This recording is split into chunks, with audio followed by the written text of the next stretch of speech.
Hi, welcome back. Moondog here. In our last episode, we went to Area 15 in Las Vegas, home of Omegamart, a tourist attraction that's part art installation and alternative reality experience. In the previous episode, we explored the surreal Omegamart store, and I made mention of this t-shirt rack and a hidden passageway behind them. Let's find out where it goes. As our eyes adjust, we find ourselves in a spiral staircase inside of the support column. At the top of the spiral stairs is a sign on a door that reads simply, "Please open the door slowly." Into what?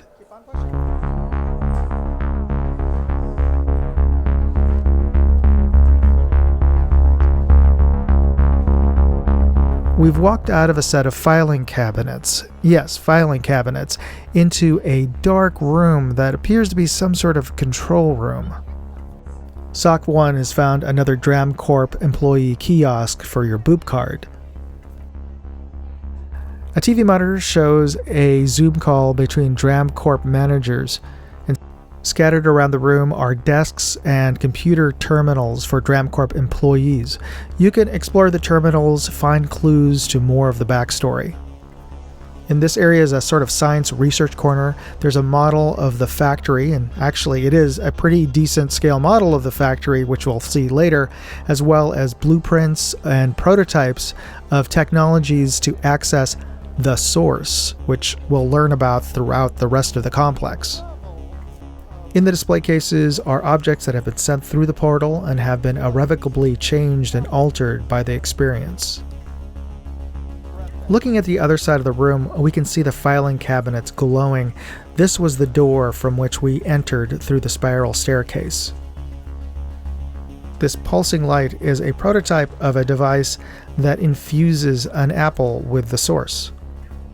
SOC 1 has found an old-style office phone, and there's a sticker on each of the phones with a unique number.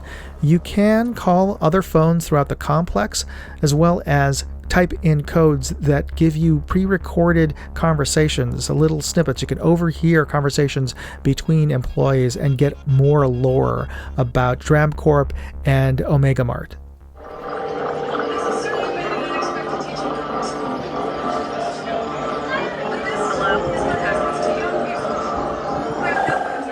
It does a pre-recorded message.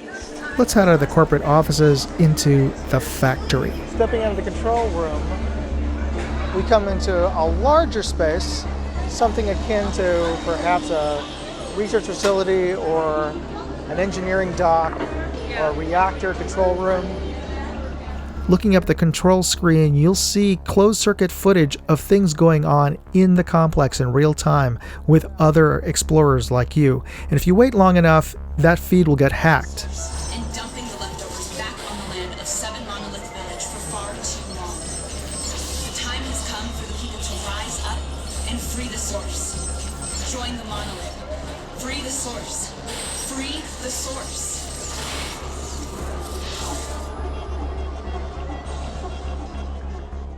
Around the control room are touchscreen kiosks that you can interact with to control the factory, as well as wheels and dials that you can interact with.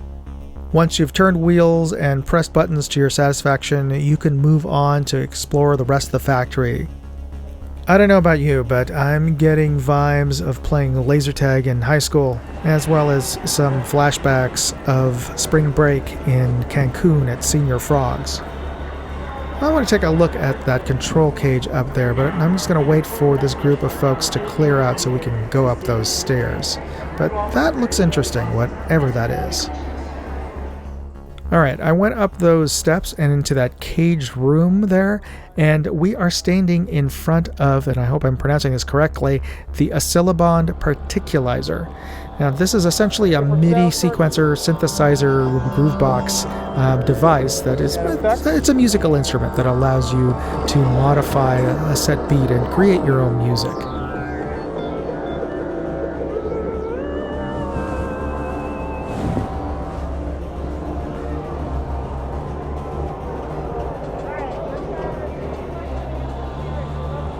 And this is pretty much the highest you can get, the highest point in the whole Omegamart backroom factory complex. All right, let's let some other folks get a chance at that Particulizer. We're going to head down these steps, and I'm looking for the entrance to some tube slides that I saw elsewhere in the complex. I'm trying to figure out how to get into that slide. Moving forward, we come to one of many art installations throughout the complex.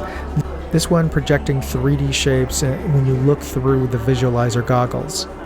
Moving downstairs another level, we come to a control board where you're trying to fill up the shapes. It's somewhat reminiscent or a cross between that carnival game where you have to time the light as it goes around the ring, or that mobile game where you're trying to get water to flow from one spigot on the screen to another. But let's move on.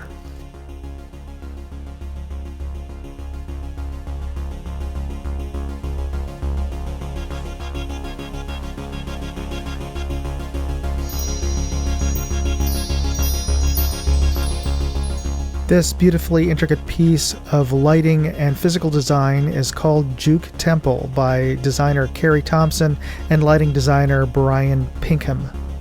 And those of a certain age may recognize the reference to a 45 record spacer. But Sock 1 is already interested in moving on, and as we're moving towards the lights, he gets distracted by a kiosk. This interactive art piece transforms your face. If you align your face correctly, it will take a photo of it and transform it into a pulsating particle display.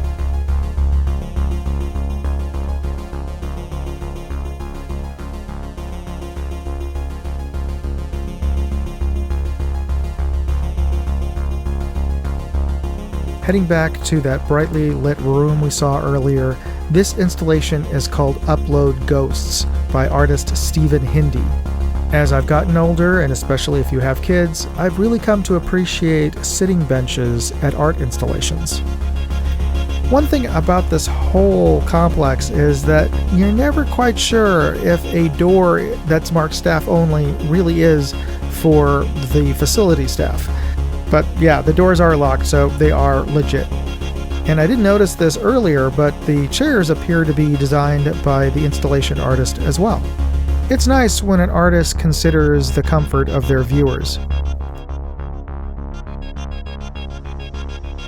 This room of slowly pulsating art displays is called Pulse by Claudia Bueno.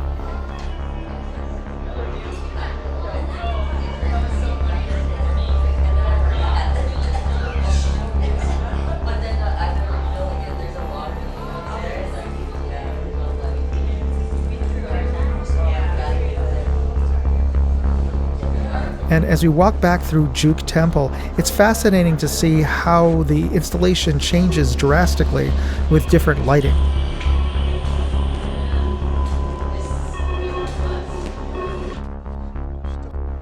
This chamber filled with half-melted piping and a giant metal crystal makes you imagine what the inside of an alien ship's reactor would look like.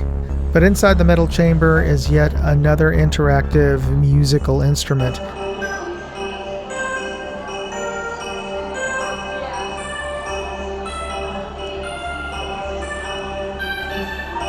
And of course, if you can't make it out to Las Vegas and Omegamart, you could do this at home at your local Guitar Center or Sam Ash with a sequencing keyboard, much to the consternation of the store staff. Alright, I think I've indulged myself enough musically, so let's move on and see the rest of the complex and cavern. Wow, that is impressive. I mean, the building looks big, but this makes it look even bigger, just humongous. I feel like I've stumbled into a space. But where's my young companion? Oh, here he is.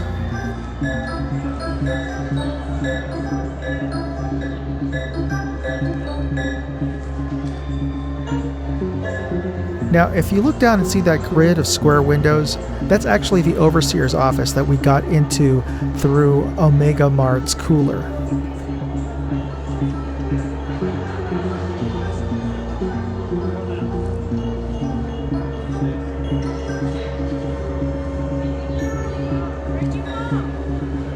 on, Tomas.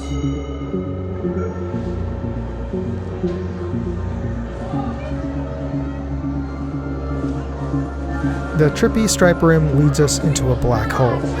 For those of us who've seen Christopher Nolan's Interstellar, we now know they don't look like this. It's a black hole. Oh no, don't fall in. Now, moving out of the black hole room, I catch sight of the original control room with the closed-circuit displays across the catwalks, and to my right, the flower room that I saw adjoining it. I realized that when we left the control room earlier, we went in the opposite direction of this flower room. So there's yet another doorway and more to explore of the factory. This installation reminds me a bit of Juke Temple, but in sunflower form.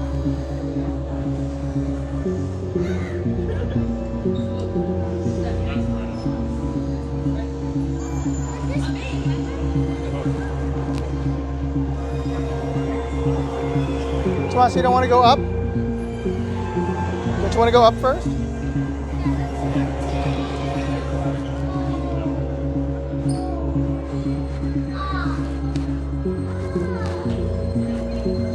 Of course, no child can go past a mouse door and not want to go in.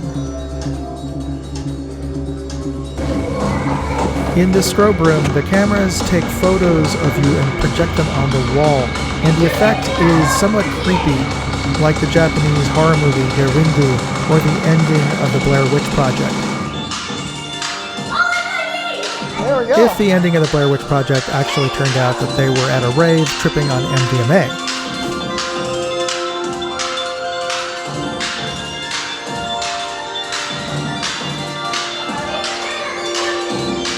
Yeah, it's got cameras that are taking pictures of us and projecting it. Well, let's not hang around for another series of epileptic seizures. Let's move on. This way, Tomas. Making our way to the human-sized door at the other end of the strobe room, we find ourselves in corporate offices. This is the corporate office of Dramcorp and its current and past directors.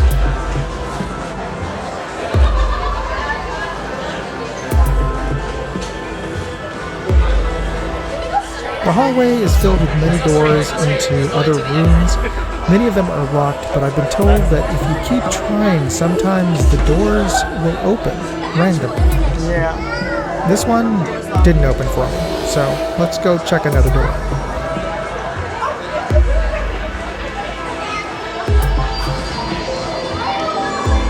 This trippy infinity room installation is called the Infinitizer, a collaborative piece by designer Allison Gray.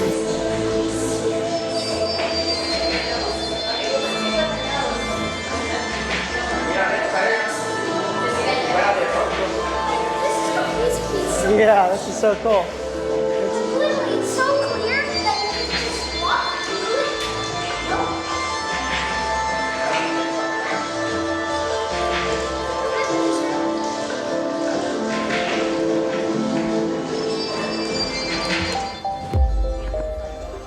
And what Sock1 discovers is that with all the doors looking nearly identical to each other, it's easy to lose your sense of direction and head into doors that you've been to before. Or have you? And after a little bit of debate with Sock1 as to which rooms we've been into, this one being the strobe room, we eventually make our way to glass double doors into what appears to be a corporate lounge for the Dramcorp leadership.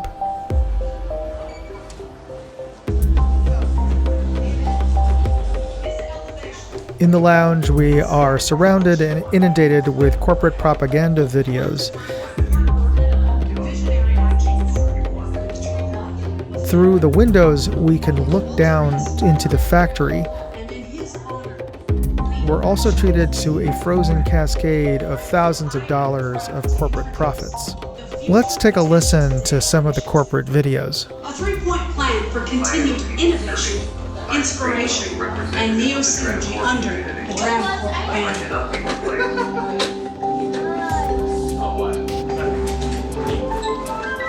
see here is a difficult achievement.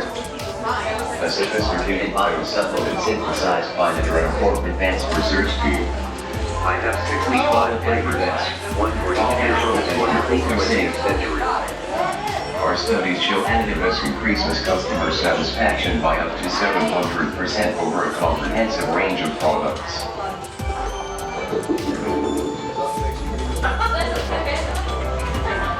Dramcorp's Linchpin manufacturing facility has disrupted. It would be kind of cool if there was actual money being blown around rather than it's a static exhibit.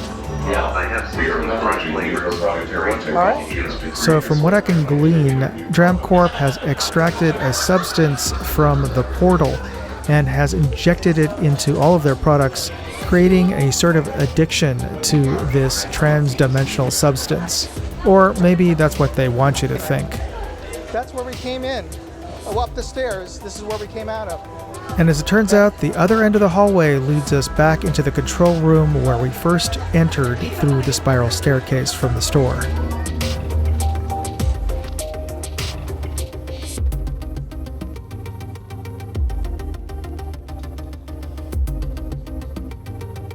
This room channels a bit of folk art with pieces created from the bottoms of aluminum cans and sculptures made out of bubble wrap.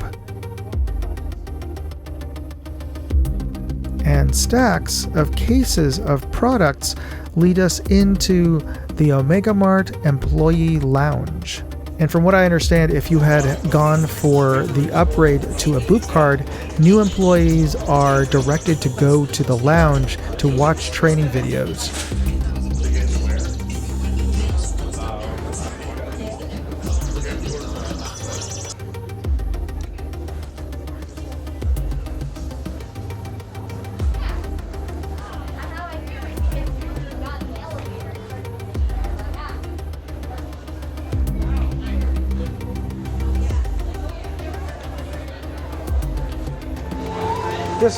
This room is themed like Trippy Taqueria Roti Bar.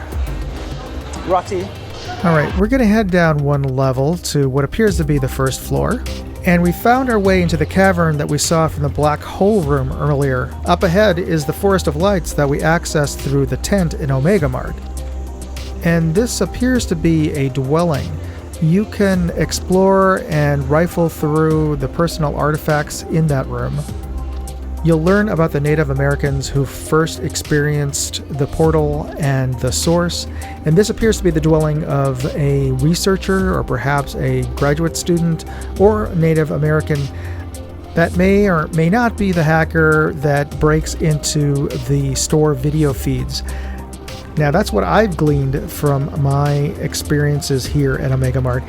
If you've done the employee bloop adventure and happen to know a bit more of the backstory, please leave a comment for all of us.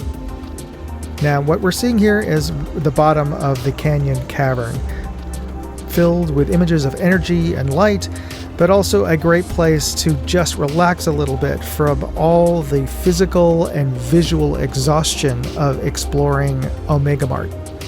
In this more traditional psychedelic Alice in Wonderland room, we find a bejeweled skeleton of perhaps an alien, a transformed Native American. I don't know.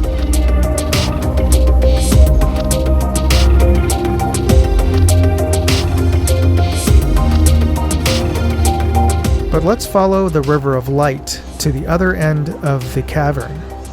We find the girders and pipes of the bottom floor of the factory, because up ahead is the containment room of the source.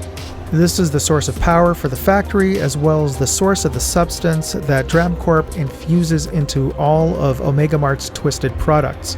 Above us is the factory where we first started the exploration into the back of Omegamart, and as we move further ahead, we find ourselves walking through the butcher shop and back in Omegamart. And the trippy thing is, this feels normal compared to the factory and the Canyon of Light.